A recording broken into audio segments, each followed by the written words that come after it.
오늘 우리가 함께 볼 하나님의 말씀은 사무엘하 23장입니다. 사무엘하 23장 2절부터 4절입니다. 오늘 우리가 함께 볼 하나님의 말씀은 사무엘하 24장 23절부터 25절까지 말씀입니다. 사무엘하 24장 23절부터 25절까지 말씀. 오늘로써 사무엘하를 다 마무리하게 되는데 마지막 말씀으로서 우리가 함께 묵상하고 또 은혜를 나누겠습니다. 23절입니다. 왕이여, 아리우나가 이것을 다 왕께 드리나이다 하고 또 왕께 아뢰되 왕의 하나님 여호와께서 왕을 기쁘게 받으시기를 원하나이다. 왕이 아라우나에게 이르되 그렇지 아니하다. 내가 값을 주고 내게서 살이라.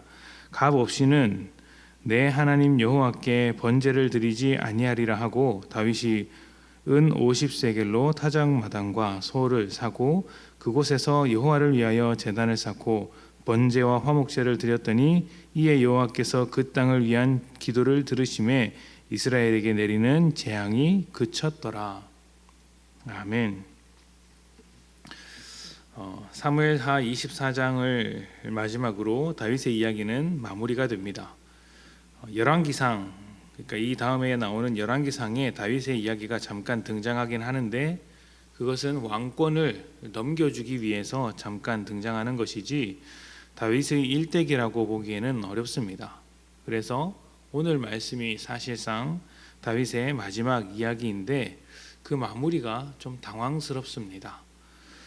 뭔가 마무리되지 않고 이야기가 계속 연결되는 기분이고 게다가 재앙을 내리고 멈추는 것으로 마무리되기 때문입니다.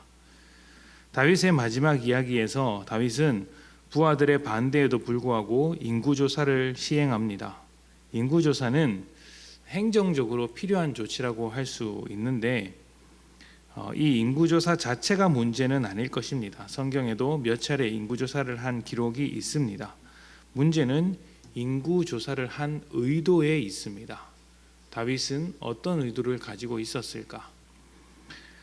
당시 인구조사는 군사력의 확보와 조세 정책으로서의 이제 사전 작업이라고 할 수 있는데 여기서 조세라는 것은 정확한 세금을 필요한 만큼 거둬들인다기보다는 백성들의 고혈을 빨아먹기 위한 이제 어떤 시도라고 볼 수 있습니다.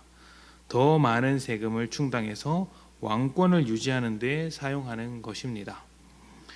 다윗이 부하들의 반대에도 불구하고 이렇게 인구조사를 시행했던 것은 하나님께서 말씀하셨던 것, 너를 위하여 은과 금을 축적하지 말라는 말씀을 어기는 것이었고 하나님의 주권을 또 인정하지 않는 태도라고 할 수 있죠. 그럼에도 그가 인구조사를 시행했던 것은 모든 대적을 물리치고 강력한 권력을 손에 넣었기 때문입니다.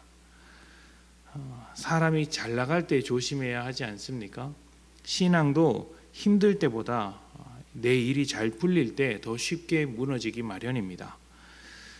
교만이 그의 마음을 틈타고 하나님이 없어도 괜찮다는 생각을 심어놓기 때문에 그것 때문에 넘어지는 사람들이 대단히 많습니다. 다윗도 왕이 되었고 자기의 대적자들이 모두 사라진 지금 권력의 최정점에서 자신을 높이기 시작했습니다. 왕이기 때문에 남들과는 다르고 남들보다 더 존귀하고 남들보다 더 뛰어나다, 남들보다 대단하다는 그 교만한 생각이 자신을 다른 사람 위에 올려두었고 자신을 위해 사람들의 고통을 사람들을 이제 고통스럽게 만들었습니다. 하나님께서 세우신 왕으로서 하나님의 통치를 이제 실현해야 하지 않습니까? 하나님의 통치로 다스려야 하지 않습니까? 그런데 다윗은 그렇게 하지 않고 자기 통치를 시작한 것이죠. 그것이 인구조사입니다. 하나님을 무시한 것이고 이것도 결국에는 이스라엘의 주권 문제, 하나님의 주권에 관한 문제라고 할 수 있는 것이죠. 사람들을 동원해서 군사의 숫자, 세수의 숫자로 왕권을 강화시키려고 했던 다윗은 결국 그 숫자가 줄어드는 결과를 맞이하게 됩니다. 그런데 이런 일이 일어나게 되었던 것은 다윗만 잘못해서 그런 것은 아닙니다. 다윗을 포함해서 모든 이스라엘이 함께 받아든 결과입니다. 왜냐하면 이스라엘 사람들도 처음부터 하나님을 버리고 세상의 왕과 같은 왕을 요구했기 때문입니다. 하나님의 왕 되심을 버리고 세상의 왕을 선택한 결과를 받아든 것이죠.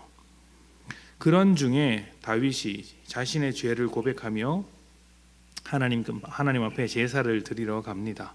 그것이 오늘 읽은 말씀인데 아라우나의 밭을 이제 거저 얻을 수 있었음에도 그것을 거저 얻지 않고 제값을 주고 사게 됩니다. 그러니까 왕이기 때문에 내가 왕에게 밭을 바칩니다라고 했을 때 그것을 받지 않고 정상적인 거래를 한 것이죠. 이것을 통해 왕과 백성이 서로 동등한 입장, 동등한 존재, 서로 높고 낮음이 없는 평등한 관계인 것을 보여주었습니다. 그러자 그때 하나님께서 제사를 받으시고 기도에 응답하시며 재앙이 멈추었다. 이렇게 마무리되고 있습니다. 다윗의 인생을 통해 마지막으로 하나님께서 가르쳐 주신 것은 하나님의 주권 아래 모든 사람이 동등하며 모든 사람이 소중하다는 것입니다. 그것이 하나님의 주권이자 하나님의 통치 원리입니다.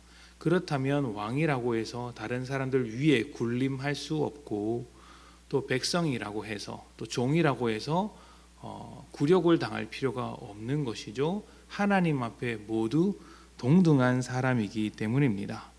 하나님 앞에서 누구나 자기를 자랑할 수 없지만 또 모두가 하나님의 은혜를 받을 만한 자격을 가지고 있는 것이죠. 하나님 앞에 겸손한 마음으로 서로 은혜를 나누는 삶이 성도에게 하나님의 주권 아래 있는 삶이라고 할 수 있습니다. 다윗의 생애는 참 다양한 사건이 있었고 인생의 파도가 있었습니다. 그러나 우리는 고비마다 위기 때마다 또 다윗이 실수할 때마다 찾아오셔서 끝까지 돌보아 주신 하나님의 은혜를 바라볼 수 있어야 합니다. 다윗이 얼마나 대단하냐가 아니라 다윗을 이끌고 여기까지 인도하신 하나님이 어떤 분이신가를 묵상해야 하는 것이죠. 다윗의 하나님께서 오늘 우리의 하나님이 되시기 때문입니다. 모든 자에게 은혜를 주시며 주권자 되시는 하나님께 여러분의 삶을 맡겨서 그 은혜와 함께 살아가시는 복된 성도님들이 되시기를 축복합니다. 함께 기도합니다.